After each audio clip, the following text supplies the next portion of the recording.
Videos देखने के लिए सब्सक्राइब करें जनसत्ता.com, बेल आइकन दबाकर पाएं लेटेस्ट नोटिफिकेशंस। नमस्कार, स्वागत है आपका जनसत्ता पर। मैं हूं आशीष। मैं आपके सामने हाजिर हूं अब तक के कोरोना अपडेट्स के साथ। लेकिन सबसे पहले बात करते हैं कोरोना संकट के बीच हुई मोदी कैबिनेट की मीटिंग की। जी हां, कोरोना वायरस संकट के बीच पीएम नरेंद्र मोदी की अध्यक्षता में आज केंद्रीय कैबिनेट की बैठक हुई। मोदी सरकार द्वारा लॉकडाउन प्रतिबंधों को धीरे धीरे उठाने की घोषणा के बाद यह पहली कैबिनेट ब्रीफिंग है। बैठक के बाद मोदी सरकार की ओर से केंद्रीय मंत्री नितिन गडकरी, नरेंद्र तोमर और प्रकाश जावड़ेकर ने कैबिनेट के फैसलों के बारे में विस्तार से जानकारी दी। प्रकाश जावड़ेकर ने बताया कि कैबिनेट ने ऐतिहासिक फैसले लेते हुए किसानों, मजदूरों और छोटे कारोबारियों के लिए कई बड़े निर्णय किए हैं। तो आइए आपको बताते हैं मोदी कैबिनेट में क्या अहम फैसले लिए गए, साथ ही साथ इसका आप पर क्या असर होगा। और इसके साथ साथ हम आपको अब तक के कोरोना अपडेट से भी रूबरू कराएंगे। तो सबसे पहले बात करते हैं मोदी कैबिनेट की मीटिंग की। मोदी सरकार की बैठक के बाद केंद्रीय मंत्री प्रकाश जावड़ेकर ने कहा कि एमएसएमई यानी कि छोटे उद्योग को 20,000 करोड़ रुपए के लोन की मंजूरी केंद्र सरकार ने दे दी है, जिससे नौकरी के अवसर बढ़ेंगे और साथ ही कैबिनेट के फैसले से करोड़ों किसानों को लाभ होगा। इसके साथ सैलून, पान की दुकान और छोटे दुकानदारों को भी इस योजना का लाभ होगा। साथ ही साथ रेहड़ी पटरी वालों को 10,000 का लोन केंद्र सरकार देगी। जावड़ेकर ने कहा कि एमएसएमई की सीमा 25 लाख से बढ़ाकर अब 1 करोड़ रुपए कर दी गई है।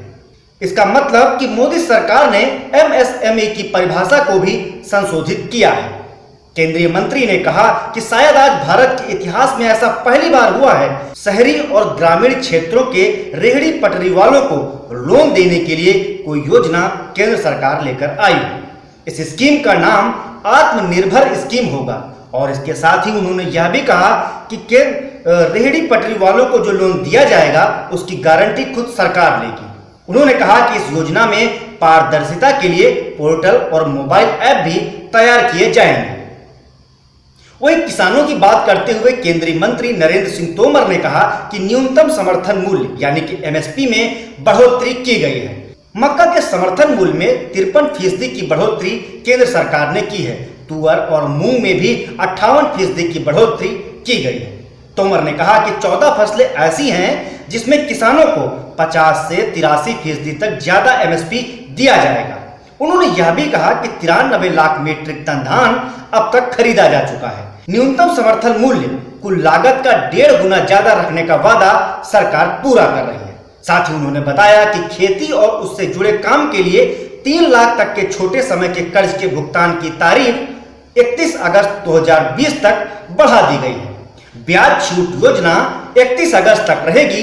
जो किसान अपनी ऋण अदायगी करेगा उसको 4% पर ही कर्ज मिल सकेगा।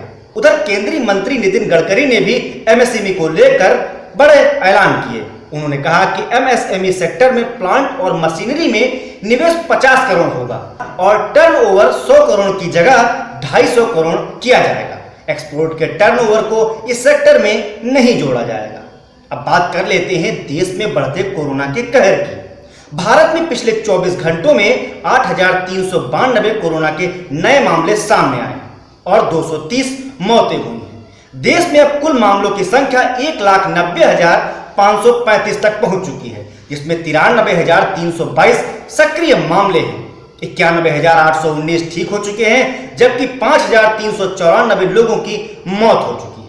वहीं दिल्ली में आज दोपहर नीति आयोग का एक अफसर कोरोना वायरस से संक्रमित पाया गया, जिसके बाद आयोग का तीसरे माले पर बना दफ्तर सील कर दिया गया। फिलहाल वहां सैनिटाइजेशन का काम किया जा रहा है। इसी बीच इंडियन काउंसिल मेडिकल रिसर्च के एक सीनियर वैज्ञानिक भी कोरोना वायरस की चपेट में आने की खबर है। इससे पहले दिल्ली में अनलॉक 1 को लेकर मुख्यमंत्री अरविंद केजरीवाल ने सोमवार सुबह अहम ऐलान किए। उन्होंने बताया कि दिल्ली में नाई की दुकानों के साथ साथ कई और चीजें अब चालू हो जाएंगी। हालांकि दिल्ली के सभी बॉर्डर 1 सप्ताह के लिए सील रखने का ऐलान भी मुख्यमंत्री केजरीवाल ने अपनी इस बैठक में कर दिया है। अब अगर राज्यवार कोरोना केसेस की बात करें तो बिहार में आज 65 नए केस मिले, जिससे कुल आंकड़ा 3,872 पहुंच गया है। इस राज्य में अब तक 23 लोगों की कोरोना से मौत भी हो चुकी है। उधर यूपी में कोरोना मरीजों की संख्या 8,000 के पार पहुंच चुकी है। राज्य में कोरोना से अब तक 217 लोगों से ज्यादा की मौत हो चुकी है। राजस्थान में सोमवार को संक्रमण के 149 मामले सामने आए, जिसके बाद यहां कुल आंकड़ा 8,617 के पार चला गया। यहां 193 मौतें भी रिकॉर्ड की गई हैं। उधर महाराष्ट्र में 24 घंटे में कोरोना संक्रमण के 2,487 नए केस सामने आए हैं। संक्रमितों की संख्या 67,655 तक पहुंच चुकी है। 89 लोगों की मौत के साथ मरने वालों का आंकड़ा अब 2,286 तक पहुंच चुका है। गौरतलब है कि महाराष्ट्र इस समय कोरोना वायरस की मार से सबसे ज्यादा बेहाल है। मध्य प्रदेश में बीते 24 घंटे में 198 नए मरीज सामने आए और 7 की मौत हो गई। यहां कुल केस 7,891 से अधिक और 343 मौतें हुई हैं। असम में कोविड-19 के 22 और मरीज सामने आए हैं। यहां कुल मामले 1,361 तक पहुंच चुके हैं। मणिपुर में हाल ही में वापस आए 7 प्रवासी श्रमिक कोविड-19 से संक्रमित पाए गए हैं, जिससे राज्य में अब कुल मामले 78 तक पहुंच चुके हैं। उत्तराखंड राज्य कंट्रोल कोविड-19 के मुताबिक राज्य में अब कोरोना वायरस के 23 नए मामले सामने आए हैं। इसको मिलाकर राज्य में कुल संक्रमितों की संख्या अब 929 यानी कि 1000 के करीब तक पहुंच चुकी है। आंध्र प्रदेश में कोरोना के कुल मामलों की संख्या 3,118 हो गई है। मौत का आंकड़ा 64 तक पहुंच चुका है। राजस्थान में आज सुबह 10:30 बजे तक 149 नए मामले सामने आए हैं। यहां मामलों की कुल संख्या 8,980 यानी कि करीब 9,000 के पास पहुंच चुकी है। 4 मौतों के साथ यहां पर मौतों का कुल आंकड़ा 198 तक पहुंच गया है। इन सब के बीच WHO के अनुसार भारत कोरोना वायरस संक्रमण से सर्वाधिक प्रभावित देशों की सूची में 7वें स्थान पर पहुंच चुका है।